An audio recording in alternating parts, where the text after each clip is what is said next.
How you doing? Arthur Scott. Here to continue with lesson 4 of Teach Yourself to Read Hebrew by Simon and Anderson. Literally on lesson 4, which adds another 5 lessons to what we had before. Now just to get straight into it, got that Capital Steez playing. First letter I have today would be the Yod, which is Y as in yes, the Yod. Kind of comes off as a comma to me when I see it, because it's normally kind of up above and not actually centered as far as where the letter would be in a line of letters, but that's just my personal opinion. But this is the part I need help on, because like I always say, I'm learning, so anybody with experience, please write something below, contact a brother. But I have here what in my book is called the calf. The calf. There's no actual straight angles like what you would see in the B, no extension, but the dot still in the center. Calf. K as in kitten, K as in kite. Now the part I questioned is the next letter they taught also falls under the calf. That's what it says. So are there 2 calves? Because the way this one comes without the dot, they gave me the example ch as in bak. So is that the yet again for the calf? So anyone who has any information, if that's just another letter that comes off with the same sound. I know the Hebrews went into captivity multiple times, so if that's a Assyrian change, Babylonian change, don't look Roman, so I don't know. My next letter I have, which catches my eye just to say it like that, it always catches my eye when I see it in the book, is the L. The Lamed. Lamed. L as in look. And that's a unique looking letter. It catches my eye just as much as the Aleph. So that's just me personally with the alphabet, how it's hitting me, how I'm taking it in.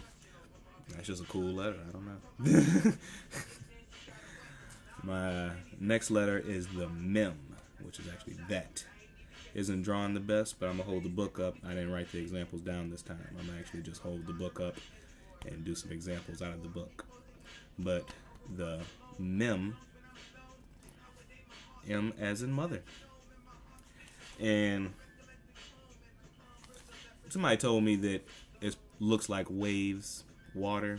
It's supposed to represent water, but I guess I'll learn the meanings of the letters and alphabet later, because I plan on going deeper than just I can read Hebrew. I want to be able to read it, comprehend it, take it inside and out, digest it. Bam, back at you players. So quick recap: Yod, calf, calf, but instead of the direct k sound, we have more of the ch as in bak. I really need help, so I'm gonna be mispronouncing some words in my first few takes on Hebrew, I guess. But next I have the Lamed, which is the L, and the M. So in English, Y K C H L M. I'm gonna go to the book because I was lazy today. I didn't write it down as far as the examples, and they had so many examples that I decided to go to the back of the chapter, and none of these are English words. Oh yeah, these are English words, supposedly, so I'll show a few of these examples. So right here I have, forget the English words. We can play that game. I'll give one just to see. So what we have right here where my finger is, right here, not the, well, let's just do the first. Right there, covering it up, visible, covering it up, visible. Now if you can really get in there, you see the yod. I'm pretty sure I'm going from the wrong side, sorry. You see the, let me turn it around just so I know what the heck I'm doing. Yeah, okay, I'm sorry, I was reading it backwards like I thought. So right here we have the hey. No, that's not a hey, I'm sorry. Really messing this up this time. This is a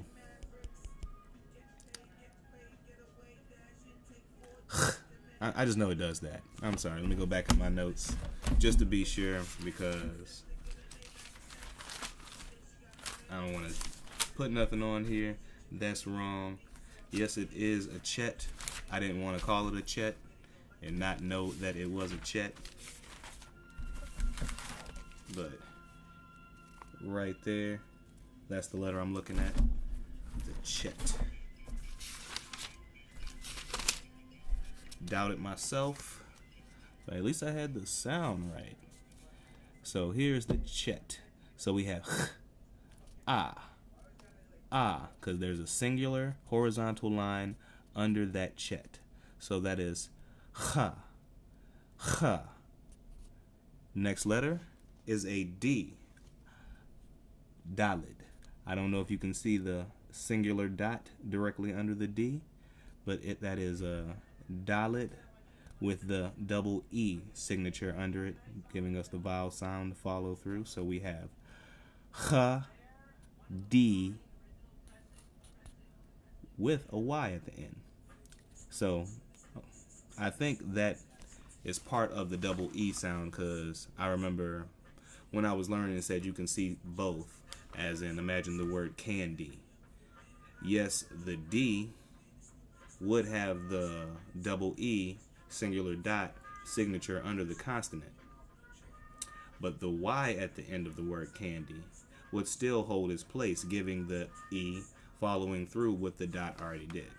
So you may see both sometimes, and that's the example we just had there. Both were present. So here we have the A, D, E, followed by E. So as you would imagine, that's not the word candy. That is Cha, D, Khadi. Are they trying to mimic the English word hottie? Because this section right here that I'm reading, the directions are: read all the following Hebrew letter combinations and circle ones that sound like English words. And hottie sounds like a hottie. With a little spit. I literally just spit on my hand. That ain't even funny. That's like not even being stereotypical with the language. But I literally just spit on my hand. Hopefully I get some control in that. But another example I'll give is this one. I don't know what it says. I'm just putting my finger on it, and I'm going to turn this camera, or the book, towards the camera. And we'll do it together to see if I have an understanding. But I believe I've already told you that the double dot means A. A-Y. So, right here you have the ch with no dot, but it said that that is the sound, as in bak.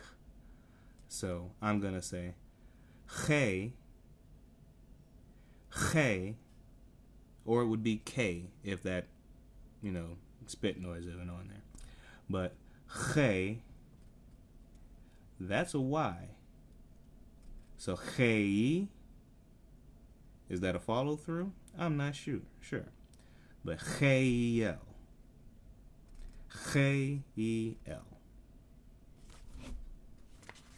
That does not sound like an English word, but I believe it is the proper pronunciation. So give me 2 seconds and I'm literally going to find an English word sounding one, and that'll be my last example for the day. And I will recap on the letters I've gone through, and hopefully the examples get more complex, so it's not like I'm saying cat, bat. I think that one's dog, you know. Hopefully, you know, sentences will become involved. But let me see.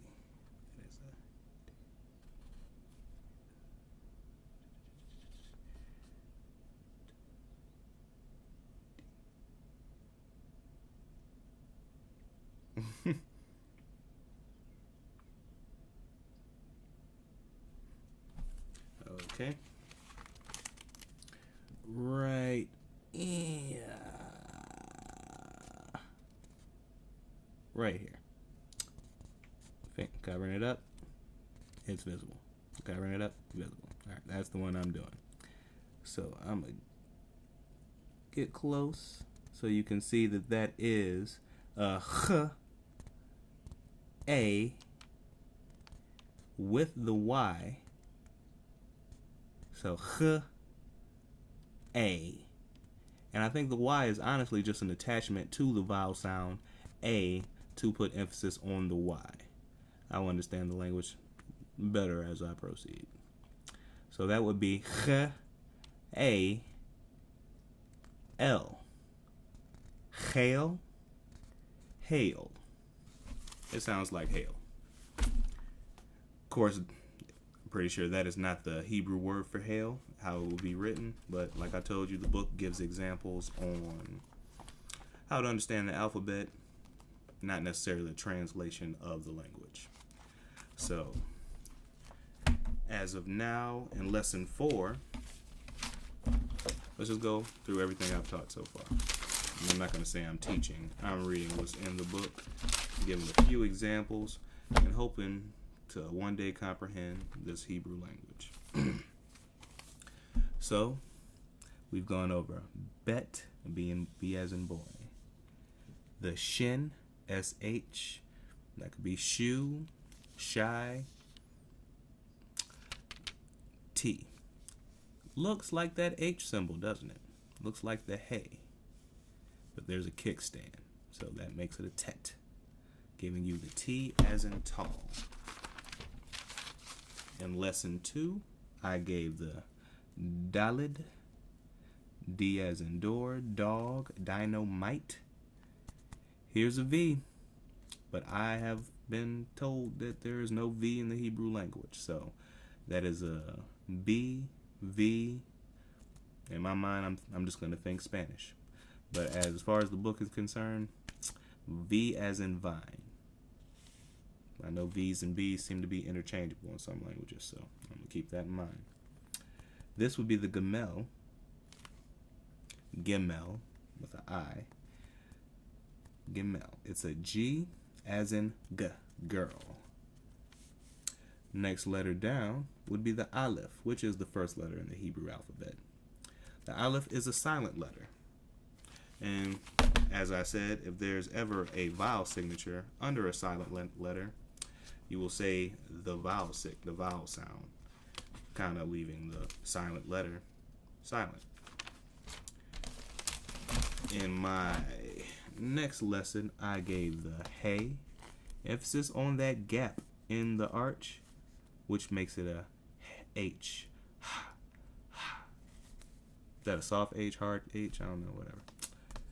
This was given to me as another version of the V as in vine, the Vav. Vav. Going down the Zayin, Z as in zebra. Here is that Chet that I messed up on earlier. Chet, which gives us the Ch as in Bach. Johann Sebastian Bach or something like that. I think that's his name. This is another version of that T, the Tet. Another version still giving us T, as in tall. And today, which is lesson 4 in the book, I gave the Yod, the Kaf, another version of the Kaf, which in my mind so far, I understand mimics the Chet, giving the Bak sound. The Lamed, giving the L as in look at this M right here.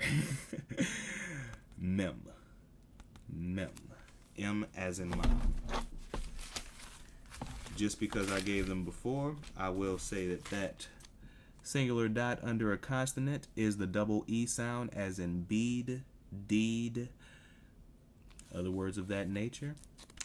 A T signature or horizontal line under the consonant will give us the ah sound, as in odd or hot. I don't know. It's on you. And I believe the last one I gave, as far as vowels are concerned, was the double dot underneath the consonant, giving the AY, A, as in hay, sitting by the dock of the bay. What you got to say? No, not much. Anyway, I appreciate your time. I definitely would appreciate some input on anybody who has any experience in the Hebrew language. Young brother trying to start from scratch with no mentor, because they seem to be very few and far between in the South. Hope y'all have a blessed evening. Take care.